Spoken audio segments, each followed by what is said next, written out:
దేశంలోనే అక్షరాస్యత రేట్లో టాప్లో ఉండే కేరళ రాష్ట్రం ఇప్పుడు మరో గొప్ప మార్పుకు నాంది పలికింది. దశాబ్దాలుగా విద్యార్థులతో పాటు జనం మనసుల్లో పాతుకుపోయిన ఓ భావాజలాన్ని సమూలంగా మార్చేస్తూ కొత్త చరిత్రను లిఖిస్తుంది. దీని వెనుక ఇటీవలే విడుదలైన ఓ తాజా మలయాళ చిత్రం ఉండడం ఇక్కడ మరో విశేషం. దీంతో ఇప్పుడు కేరళ స్కూళ్లలో ఎక్కడ చూసినా ఈ మార్పు కనిపిస్తుంది. సాధారణంగా మనం క్లాస్ రూమ్ అనగానే మనసులో మెదిలేది ముందు టీచర్ టేబుల్, కుర్చీ కాగా తర్వాత దీనికి ఎదురుగా వరుసగా ఉన్న విద్యార్థులు కూర్చునే టేబుల్స్.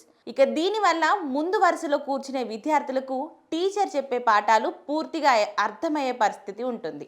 అలాగే క్లాస్ పై పాఠం చెప్పే టీచర్ పై ఏకాగ్రత ఉంటుంది. కానీ చివరి బెంచ్కి వచ్చేసరికి అది పూర్తిగా తగ్గిపోతుంది.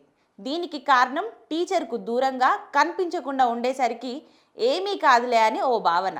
దీంతో సహజంగానే ఒకే క్లాస్లో చదువుతున్న వారిలో చదువుపై ఆసక్తి లేని వారంతా ఇలా బ్యాక్ బెంచ్కు చేరుతుంటారు.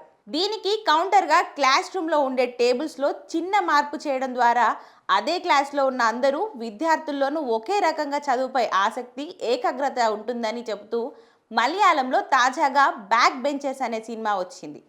ఇందులో క్లాస్ రూమ్లో సహజంగా ఒకదాని వెనుక మరొకటి ఉండే టేబుల్స్, కుర్చీల స్థానంలో వి ఆకారంలో వాటిని అమర్చుతారు. దీనివల్ల ప్రతి విద్యార్థి టీచర్ ముందే ఉన్నట్లు కూర్చుంటారు. అలాగే ప్రతి విద్యార్థి టీచర్కు పూర్తిగా కనిపించడంతో పాటు టీచర్ చెప్పేది కూడా వినిపిస్తుంటుంది. ఇప్పుడు ఈ కాన్సెప్ట్ ఎందరికో స్ఫూర్తినిస్తుంది.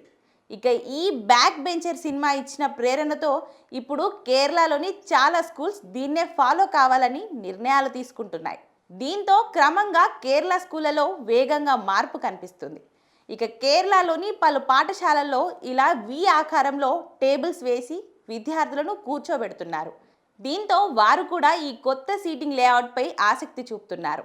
అందరికీ ప్రయోజనకరంగా ఉండే ఈ విధానం మరికొన్ని రోజుల్లో దేశవ్యాప్తంగా వచ్చేసినా ఆశ్చర్యం లేదంటున్నారు.